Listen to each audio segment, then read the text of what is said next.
तो सबसे पहली बात तो आपको पता है कि कंप्यूटर एक यांत्रिक मशीन है, ठीक है, जिसका बेसिक सा यूज क्या है, बहुत सारी विभिन्न एस्पेक्ट्स में उसका प्रयोग किया जा सकता है। वो गणनात्मक अभिव्यक्ति के लिए शुरुआत में इसकी खोजबीन की गई है ना, वो गणनाओं को आसान करने के लिए। और आज का टाइम आप देखिएगा कि एक वो समय जब कंप्यूटर का आविष्कार होना शुरू हुआ और आज का जो समय है एकदम आधुनिक युग के कंप्यूटर आज आपके सामने है, जिनकी स्पीड काफ़ी फास्ट है, रिलायबल है, ले जाने और ले आने में भी कहीं बहुत कैरिएबल भी है।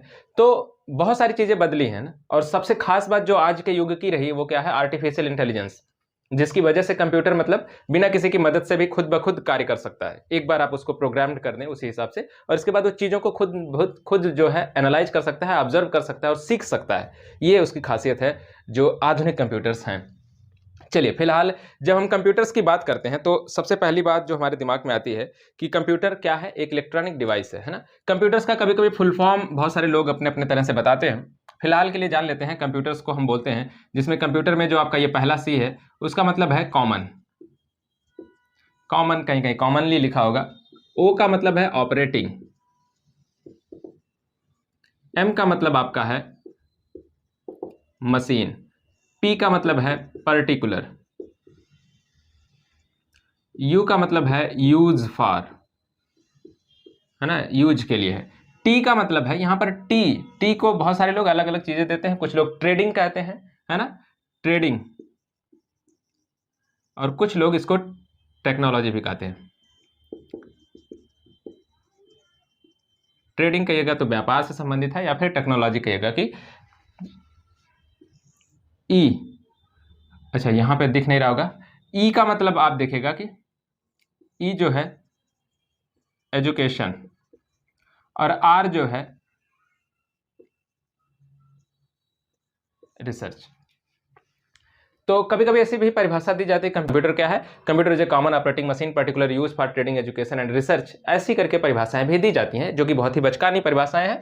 ठीक है, फिलहाल के लिए आप सामान्य रूप में याद रखिए कि कभी इसका अगर कोई फुल फॉर्म पूछ ले कंप्यूटर का तो आप उसको बता पाएं।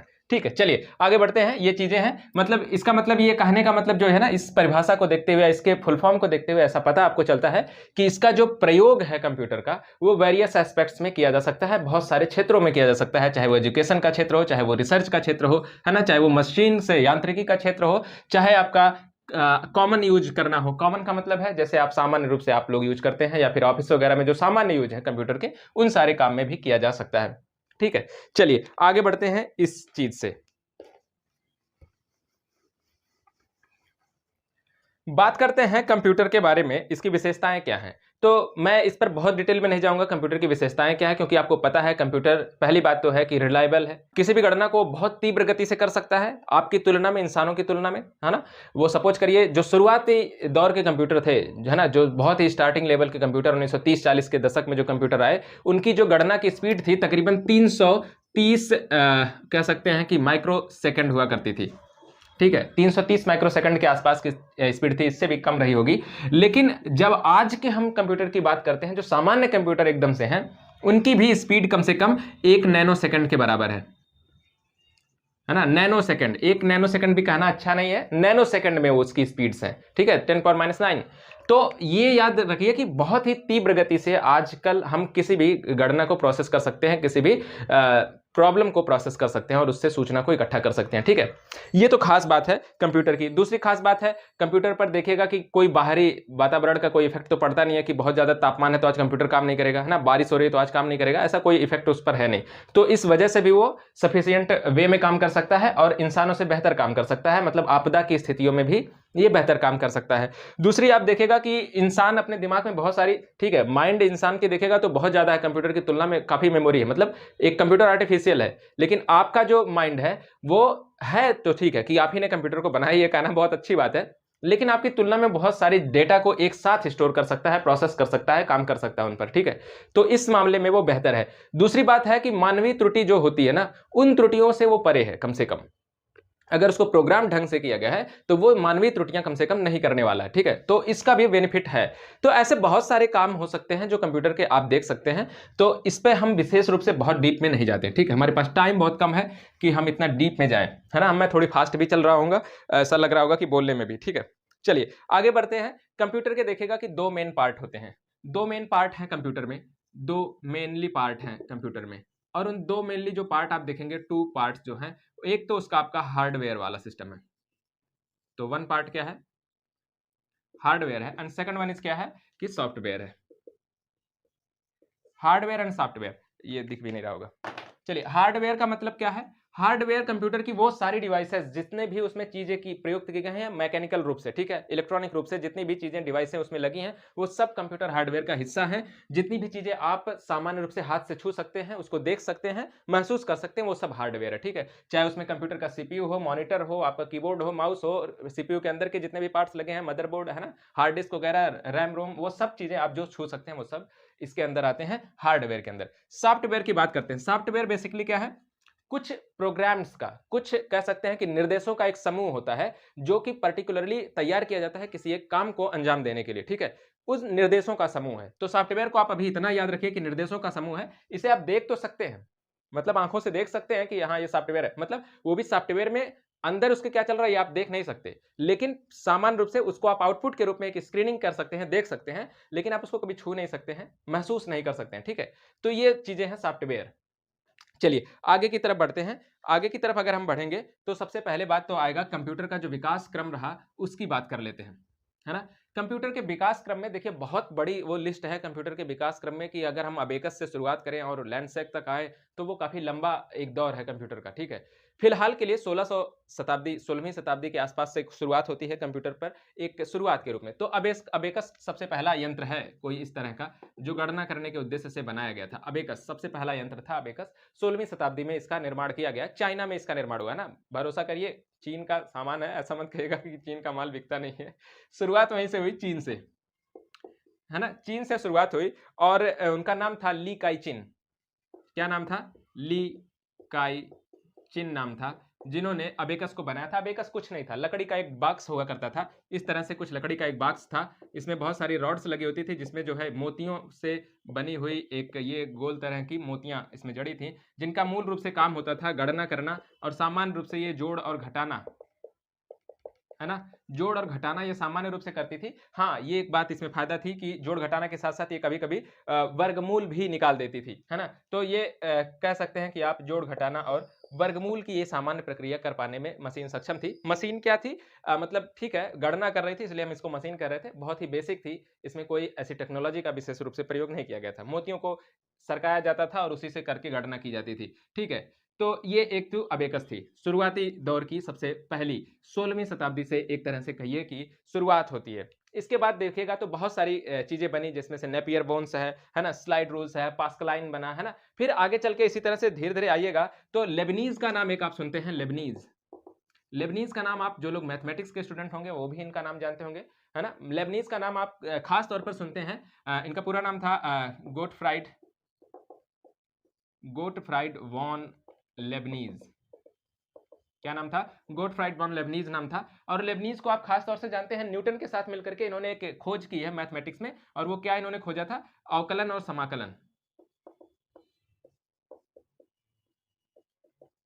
क्या खोजा था, अवकलन और समाकलन, इन्होंने ही दोनों लोगों ने मिलकर के खोजा था। तो लेबनीज का नाम है, और लेबनीज ने भी एक कंप्यूटर बनाया। लेबनीज ने एक यांत्रिक कंप्यूटर का निर्माण किया, है ना, पहली एक हिसाब से कहिए कि बेहतर था थोड़ा सा लेबनीज का जो है यांत्रिक कंप्यूटर। अब जो लेबनीज का यांत्रिक कंप्यूटर था तकरीबन अगर वक्त की बात करें तो 1671 के आसपास ये घटना घटी। लेबनीज का जो यांत्रिक कंप्यूटर था जो कि जोड़ घटाना गुणा भाग ये सारी समस्याएं वो सॉल्व कर सकता था, है ना।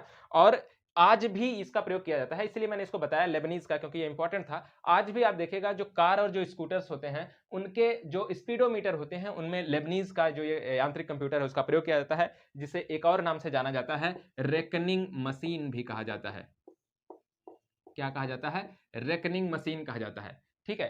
तो कार और स्कूटर्स में ये प्रयोग किए जाते हैं, किसमें, उनके स्पीडोमीटर में इनका प्रयोग किया जाता है, ठीक है। 1671 के आसपास गॉटफ्राइड वॉन लेबनीज ने इसको बनाया था। चलिए इसके बाद आगे आएंगे तो देखिएगा कि बहुत सारे फिर लूम कार्ड्स आए जिसमें पंच कार्ड का प्रयोग किया गया, है ना। जिसपे पंच कार्ड वाले में बेसिकली कुछ नहीं था, उसमें क्या था कि ऐसे पंच कार्ड होता था और उसमें डिजाइन्स बनी होती थी। अब सपोज करिए कुछ भी डिजाइन्स बना लीजिए, इसमें किसी भी चीज की डिजाइन बना दी जाती थी, और इसका प्रयोग लूम मशीन जो होती थी, हैंड मतलब वो जो लूम की मशीन होती, मतलब कपड़े छपाई करने वाली जो मशीन होती थी, उनका प्रयोग डिजाइनिंग के लिए इन पंच कार्डों का प्रयोग किया जाता था। उसको सेट कर दिया जाता था, वैसे डिजाइन बनती थी।